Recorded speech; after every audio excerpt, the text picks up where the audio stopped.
ఢిల్లీ పర్యటనలో సీఎం రేవంత్ బిజీగా గడుపుతున్నారు. పర్యటనలో భాగంగా సీఎం రేవంత్ రెడ్డి ఇవాళ రాష్ట్రానికి సంబంధించిన పలు అంశాలపై పలువురు కేంద్ర మంత్రులతో భేటీ కానున్నట్లుగా తెలుస్తోంది. రక్షణ మంత్రి రాజ్నాథ్ సింగ్, జలవనరుల శాఖ మంత్రి సిఆర్ పాటిల్, రసాయనాలు, ఎరువుల శాఖ మంత్రి జేపీ నడ్డా, రైల్వే శాఖ మంత్రి అశ్విని వైష్ణవ్, ఆహార పంపిణీ శాఖ మంత్రి ప్రహ్లాద్ జోషిని కలిసే అవకాశం ఉందని తెలుస్తోంది. పార్లమెంట్లో ప్రతిపక్ష నేత రాహుల్ గాంధీతోనూ భేటీ కానున్నట్లు సమాచారం.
ఢిల్లీ పర్యటనలో సీఎం రేవంత్ బిజీగా గడుపుతున్నారు.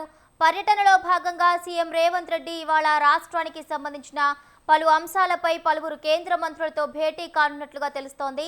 రక్షణ మంత్రి రాజ్నాథ్ సింగ్, జలవనరుల శాఖ మంత్రి సిఆర్ పాటిల్, రసాయనాలు, ఎరువుల శాఖ మంత్రి జేపీ నడ్డా, రైల్వే శాఖ మంత్రి అశ్విని వైష్ణవ్, ఆహార పంపిణీ శాఖ మంత్రి ప్రహ్లాద్ జోషిని కలిసే అవకాశం ఉన్నట్లుగా తెలుస్తోంది. ఇక పార్లమెంట్లో ప్రతిపక్ష నేత రాహుల్ గాంధీతోనూ కూడా భేటీ కానున్నట్లు సమాచారం. ఇదే అంశానికి సంబంధించి పూర్తి అప్డేట్స్ మా ప్రతినిధి రాణా ప్రతాప్ ఫోన్ లైన్ ద్వారా అందిస్తారు. రాణా ప్రతాప్, నిన్న కొడంగల్లో ఓటు హక్కు వినియోగించుకున్న తర్వాత ముఖ్యమంత్రి రేవంత్ రెడ్డి నేరుగా ఆయన ఢిల్లీ చేరుకున్నారు. ఢిల్లీ చేరుకున్న తర్వాత నిన్న కాంగ్రెస్ పార్టీకి సంబంధించిన అధ్యక్షుడు మల్లికార్జున ఖర్గేతో ఏకాంత చర్చలు జరిపారు. నిన్న చాలా బిజీగా ఉన్నారు. ముఖ్యంగా నిన్న జరిగినటువంటి ఓటింగ్ గురించి, మున్సిపాలిటీలో అత్యధిక శాతం కాంగ్రెస్ పార్టీ కైవసం చేసుకుంటుందన్నది కూడా ఇప్పటికే మల్లికార్జున ఖర్గేకి ఆయన వివరించినట్టుగా మనకు సమాచారం అవుతుంది. దాంతో పాటు రాష్ట్రంలో ఉన్నటువంటి తాజా రాజకీయ పరిస్థితుల గురించి కూడా ఆయన పూర్తి స్థాయిలో వివరించినట్టుగా మనకు తెలుస్తుంది. పైగా రాష్ట్ర ప్రభుత్వం తీసుకున్నటువంటి సంక్షేమ పథకాలు ఏ విధంగా ప్రజలకు అమలు అవుతున్నాయి, దానివల్ల ఫలితాలు ఎన్నికల్లో చూసాం. గతంలో కూడా అత్యధిక సర్పంచ్ పదవులను కూడా సాధించాం. ఇప్పుడు మున్సిపాలిటీలో కూడా కాంగ్రెస్ పార్టీ హావా చూపిస్తుందనేది కూడా ఆయన చెప్పాడు. దానితో పాటు ఈ ఫోన్ ట్యాపింగ్ కేసుకు సంబంధించిన అంశం కానీ, అలాగే ఇంటిగ్రేటెడ్ స్కూల్స్ సంబంధించిన అంశంలో కూడా మల్లికార్జున ఖర్గే ఆయన రేవంత్ రెడ్డిని అడిగి తెలుసుకున్నట్టుగా మనకు సమాచారం అవుతుంది. పార్టీ పరిస్థితి కానీ ఇప్పుడు ఎట్లా ఉంది ఏంటి అనేది కూడా పూర్తి స్థాయి వివరాలు తెలుసుకోవడం తెలుస్తున్నాయి. అయితే రాత్రి ఆయన కొంతమంది పార్టీకి సంబంధించిన నేతల్ని కలిసిన తర్వాత ఇవాళ మాత్రం అఫీషియల్ గా రాష్ట్రం కోసం ఈ బీజేపీకి సంబంధించిన కేంద్ర మంత్రుల్ని ఆయన అఫీషియల్ గా కలవబోతున్నారు. ఎందుకంటే ఇందులో అనేక సార్లు కేంద్ర మంత్రుల్ని కలిసి వినతి పత్రాలను అందించారు.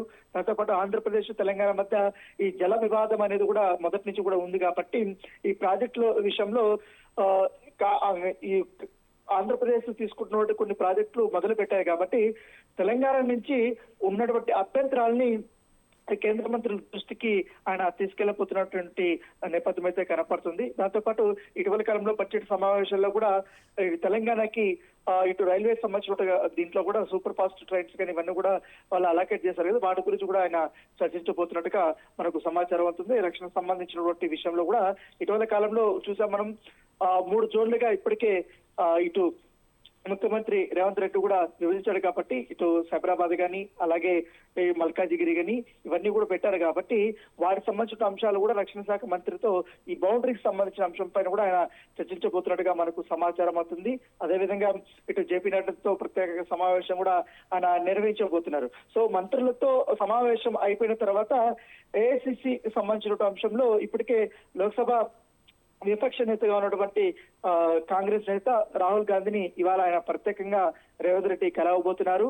నిన్న జరిగినటువంటి పోలింగ్ గురించి కూడా ఇటు రాహుల్ గాంధీకి కూడా వివరించబోతున్నట్టుగా మనకు సమాచారం అవుతుంది. తదుపరిగా కాంగ్రెస్ పార్టీ ఎట్లా ప్రజల్లోకి వెళ్ళబోతుంది, సంక్షేమ పథకాలకు సంబంధించిన అంశంలో మరింత దూకుడుగా వెళ్ళాలన్న దానిపై కూడా ఆయన రాహుల్ గాంధీతో చెప్పబోతున్నట్టుగా మనకు తెలుస్తుంది. ఇప్పటికే కొంతమంది నాయకులకు సంబంధించిన అంశంలో ఈ సఖ్యత విషయంలో కూడా అనేక రకాలైనటువంటి ఆరోపణలు వస్తున్నటువంటి పరిస్థితుల్లో, ఎందుకంటే చాలా మంది కూడా సీనియర్లు గుత్తాగా ఉన్నారు అనేది ఏఐసిసి నుంచి కూడా అందినటువంటి సమాచారం మీద దానికి సంబంధించిన పరిస్థితుల్లో కూడా ఆయన పూర్తి స్థాయి వివరణ ఇచ్చే అవకాశం ఉన్నట్టుగా మనకు సమాచారం వస్తుంది. ఎందుకంటే ఇప్పటికే ముఖ్యమంత్రి రేవంత్ రెడ్డి తీసుకున్నటువంటి స్టెప్స్ ఏదైతున్నాయో వాటిని కూడా ఇటు నిన్న మల్లికార్జున ఖర్గే అభినందించినటువంటి నేపథ్యంలో ఇవాళ రాహుల్ గాంధీతో కూడా ఆయన ప్రత్యేకంగా సమావేశమై ఈ అంశాలన్నీ కూడా ఆయన చర్చించబోతున్నారు. తాజాగా ఈ మంత్రివర్గ విస్తరణకు సంబంధించిన గతంలో మంత్రులకు కొంతమంది శాఖలు కేటాయించారు కాబట్టి వాటిపైన కూడా ఆయన చర్చించబోతున్నారు. ఎట్లా జరుగుతుంది ఏంటి అన్నది కూడా పూర్తి స్థాయిలో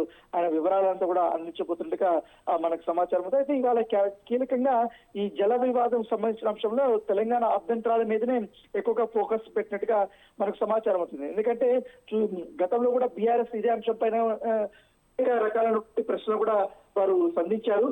దాని తగ్గట్టుగానే వారికి అయితే ఫుల్ స్టాప్ పెట్టాలనే ఉద్దేశంతో కేంద్ర ప్రభుత్వానికి సెంట్రల్ మినిస్టర్ కే ఏ విధంగా ఈ మాకున్నటువంటి అభ్యంతరాలు ముఖ్యంగా పోలవరం విషయంలో కానీ నల్లమల్ల సాగర్ ప్రాజెక్టు విషయంలోనే అభ్యంతరాలు చెప్పబోతున్నట్టుగా మనకు సమాచారం అవుతుంది. సో చూడాలి, ఇవాళ కేంద్ర మంత్రులు మీటింగ్ అయిపోయిన తర్వాత ఆయన నేరుగా హైదరాబాద్ చేరుకోబోతున్నారు.